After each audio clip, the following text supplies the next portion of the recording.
Recently, This Is America and the world traveled to the Sultanate of Oman.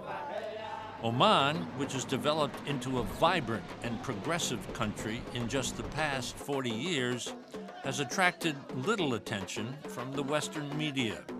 Oman's neighbors include Saudi Arabia, the United Arab Emirates, and Yemen, and lies across the Persian Gulf from Iran and Pakistan. With the vision of His Majesty Sultan Qaboos bin Saeed Al Saeed, Oman shows itself to be a country grounded in its traditions and culture, vital to the region, and quietly engaged in the complex workings of the modern world. Oman, a successful country, is a country of natural beauty, warm and welcoming people, and a foreign policy based on listening and friendship. You'd never guess that in the heart of the Persian Gulf region, you'd discover one of the most stunning performance venues in the world.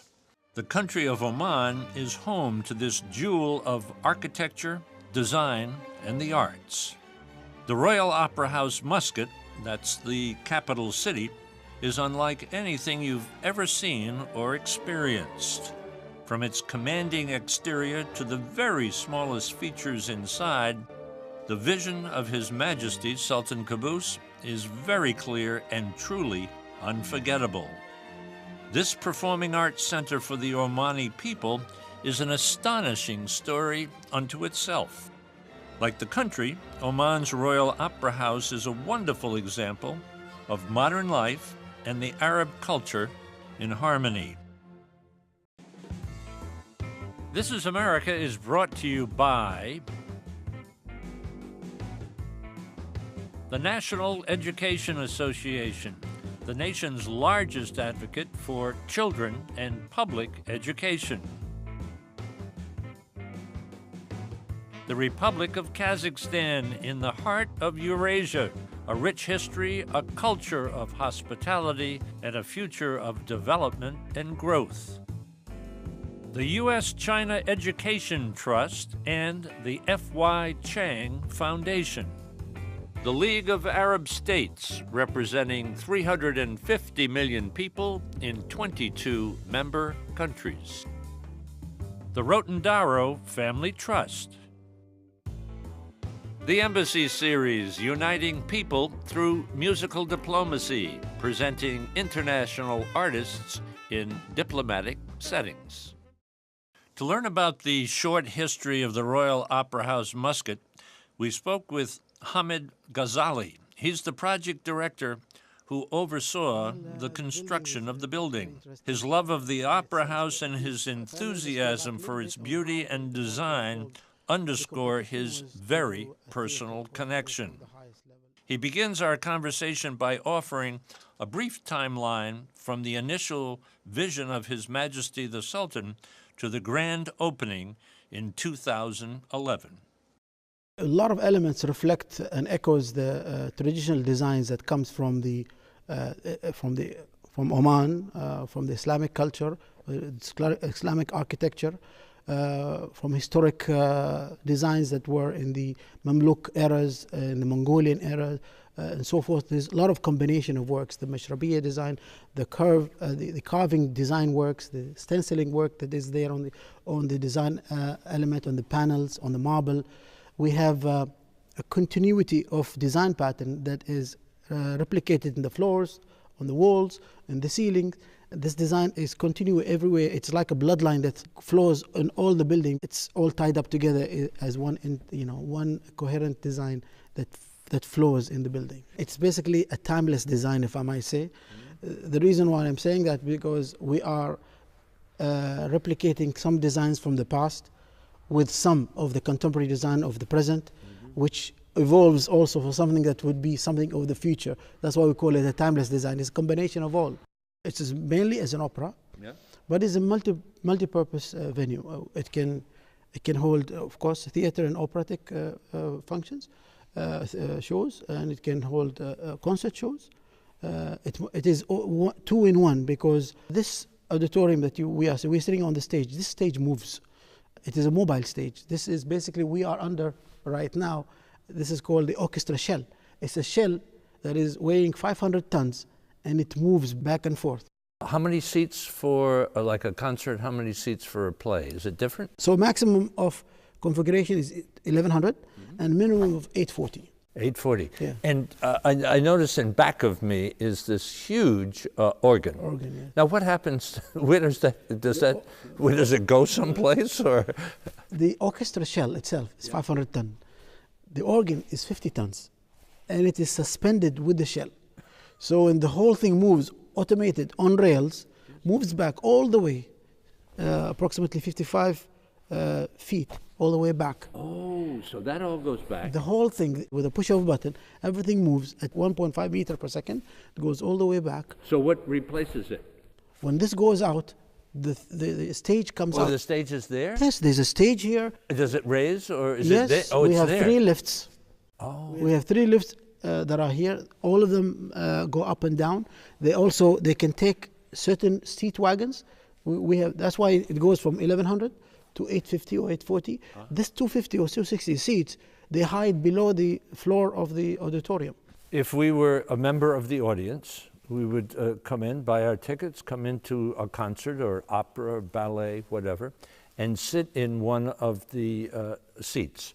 Now, we would see on the back of the chair in front of us a small television screen or a small computer screen. This is state of the art. Tell me. Yeah, actually, this is one of the items, one of the technological items that are considered as a first done in the world. First in the world? First in the world, yeah.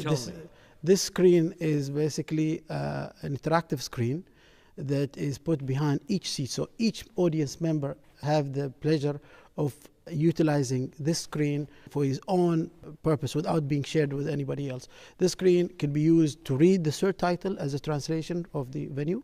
It could be used as an interactive medium to interact with what's happening on the stage. If there is any voting or anything of that sort, to select who is best and so forth. If there's a show of that type, at the press of a button, you get the result that who is favored and so forth. Also, the facility of the screen is also to be able to book for future shows. You can read the programs that are coming, the current program that is on hand, translation for up to 6 languages. With the press of a button, you can get the translation either in a subtitle or otherwise with a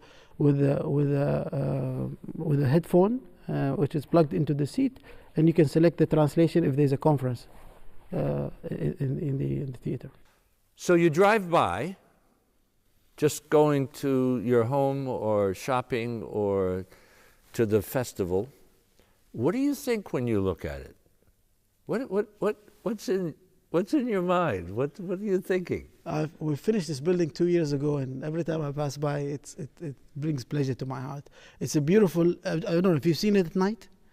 Have you seen the lighting effect on it? And yes. I think it's a beautiful thing. It's a wow factor to me. It still is. But you had to be so proud of it. Yes, it's for sure. I think every Omani is proud of this milestone that we've achieved.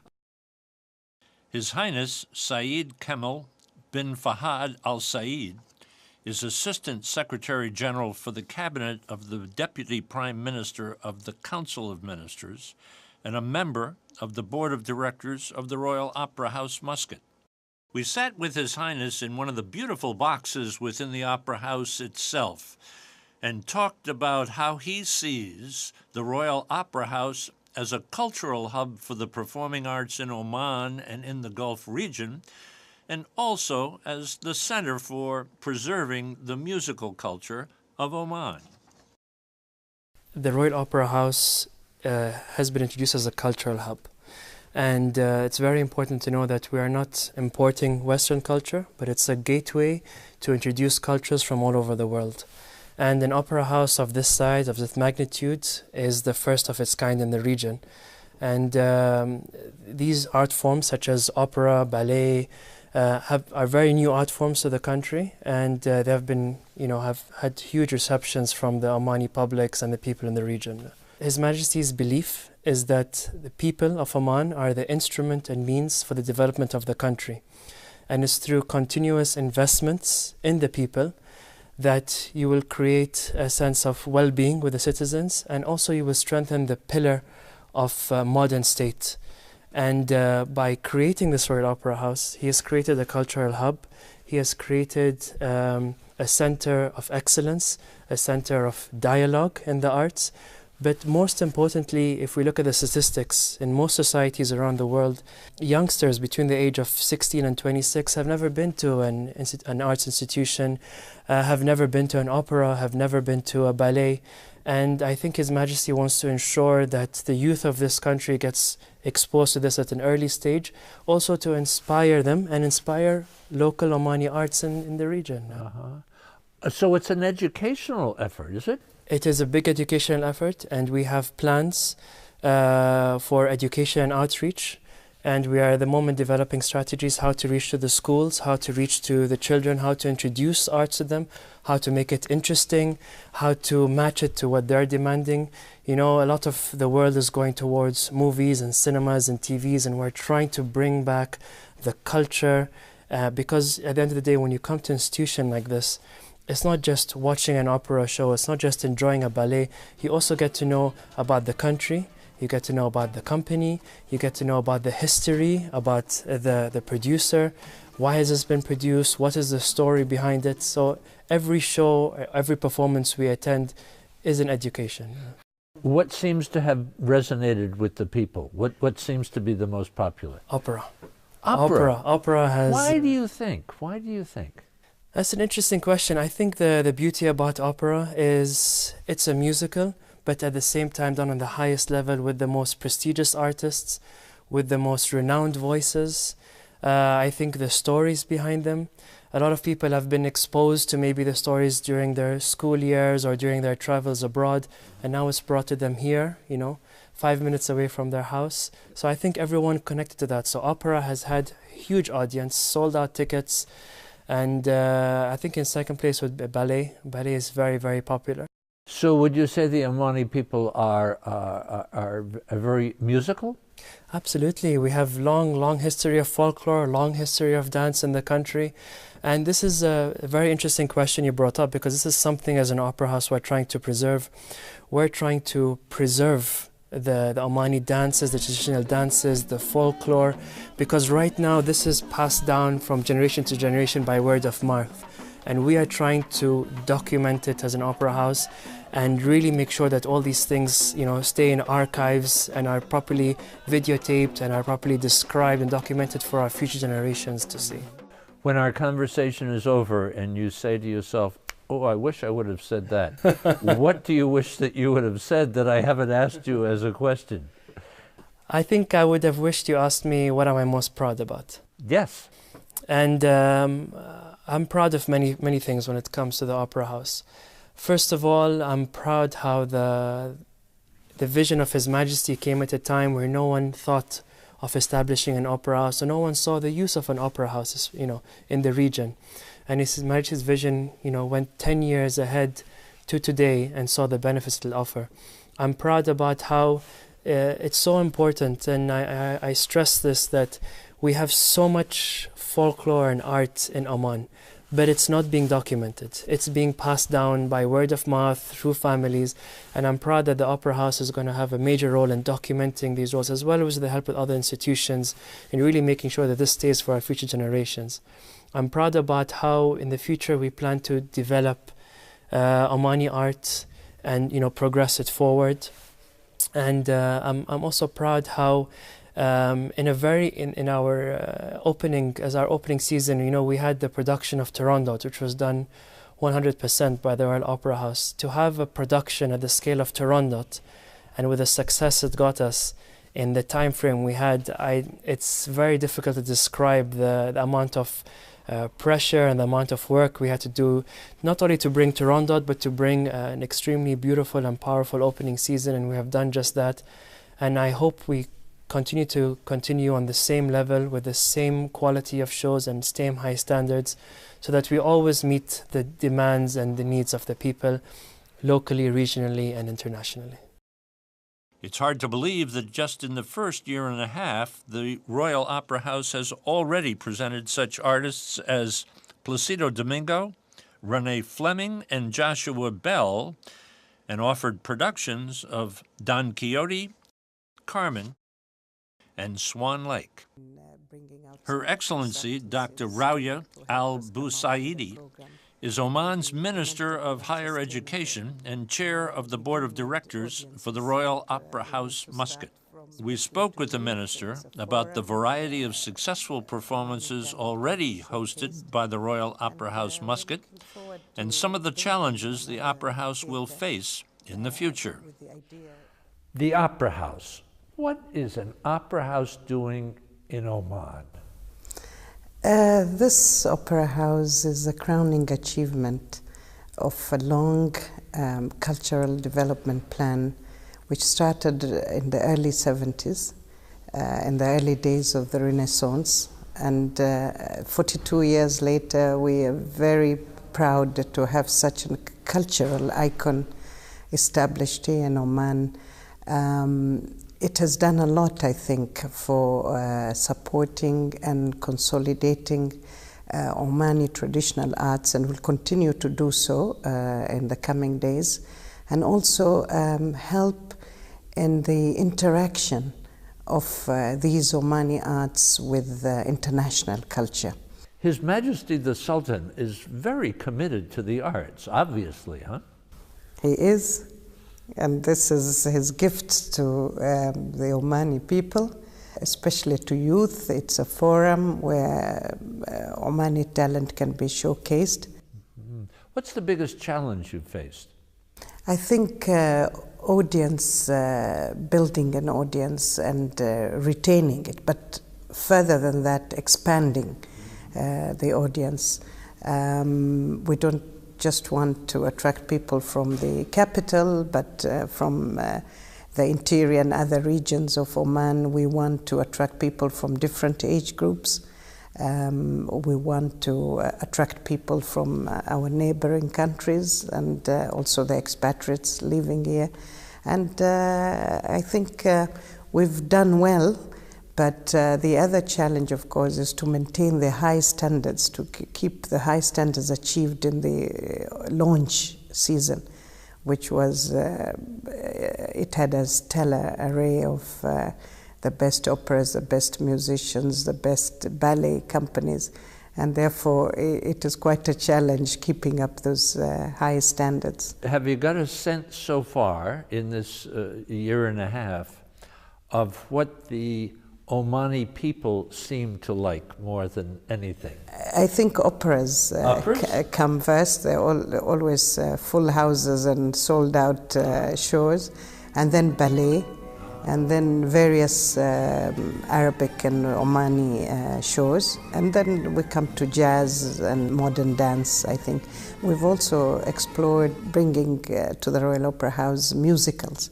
We've had one American musical, The Music Man, which was well attended, and we had a matinee performance for it so that the whole family can come. But we're looking at trying to bring more popular musicals in the near future too. The National Symphony Orchestra, headquartered in our town of Washington, D.C., was just here. How was that? That's a big, that's a great number of people, huh? Yes. Coming, the symphony, yes. Probably about 100 or more. Mm-hmm. How was that received? I think it was a great success. As I said, concerts are very popular here because it's a well-known form of music. The Royal Symphony Orchestra was established several years back, around 25 years back. And therefore, the Omani audience is familiar with the orchestral symphony orchestras, and it was well attended too.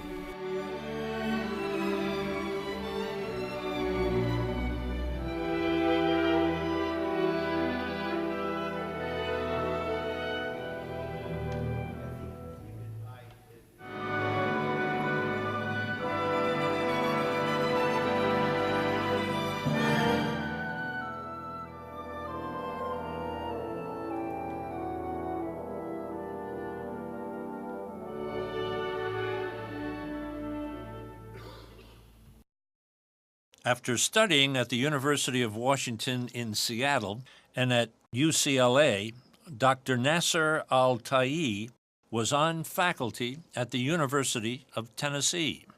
He's the chief musicologist at the Royal Opera House Muscat, an advisor to the Board of Directors for Education and Outreach. His mission, to teach the Omani people about the music of the world and to preserve Oman's historic and rich musical culture. The Opera House is an amazing achievement for Oman and, as I say, for the world.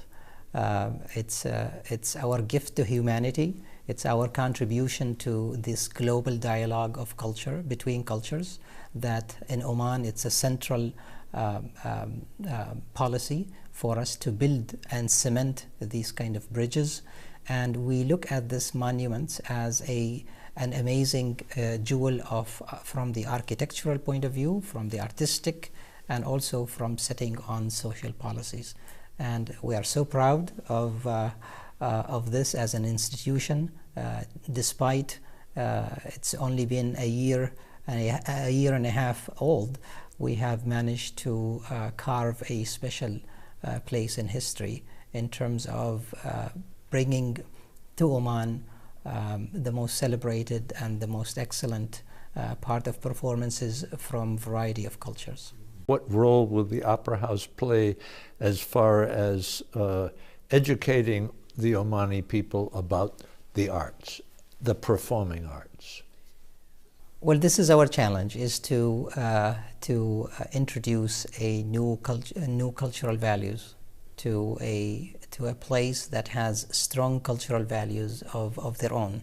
But now we are integrating many cultures and many traditions, and the challenge is to convey the beauty of these various musical genres and traditions to Oman. And we do this through lectures. We are so keen on presenting lectures before some important shows to explain their history and to explain how to listen to these works. We do tours for the public for free. We go to schools. We bring students. We have family nights at the Opera House where we bring not just special shows for children, but free performances for students, so that our new generation can grow up with traditions and values that we all love and inspire to see in our children. We are cherishing the possibility of seeing performances like Puccini's Turandot, Verdi's Rigoletto, having the possibility to have Yo-Yo Ma, Renee Fleming, Marsalis, and Joshua Bell, and so on, perform in Oman. I used to be a student trying to buy student tickets at the Met, standing very far in the very back of the auditorium. Here we have these magnificent works being presented in Oman for our audiences. So it's a wonderful gift, and it's something that we are so proud of.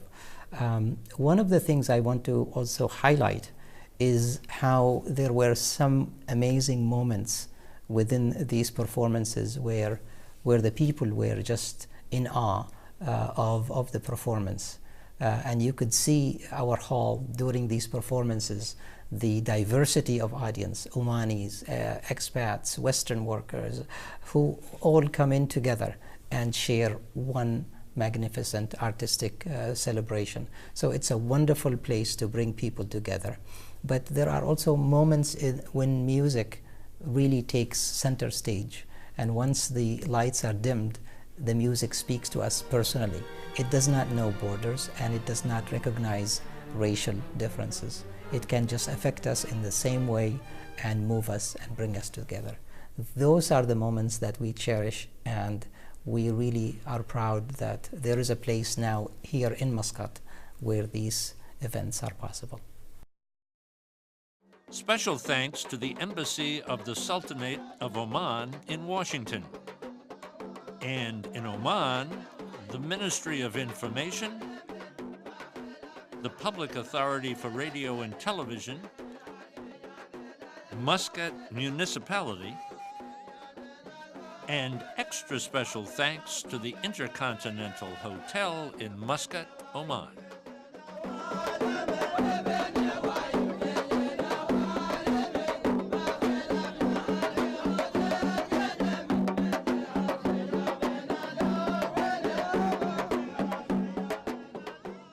For information about my new book, The Chance of a Lifetime, and online video for all This Is America programs, visit our website, thisisamerica.net. And now you can follow us on Facebook and Twitter. This Is America is brought to you by the National Education Association, the nation's largest advocate for children and public education. The Republic of Kazakhstan in the heart of Eurasia, a rich history, a culture of hospitality, and a future of development and growth. The U.S.-China Education Trust and the F.Y. Chang Foundation. The League of Arab States, representing 350 million people in 22 member countries. The Rotendaro Family Trust. The Embassy Series, uniting people through musical diplomacy, presenting international artists in diplomatic settings.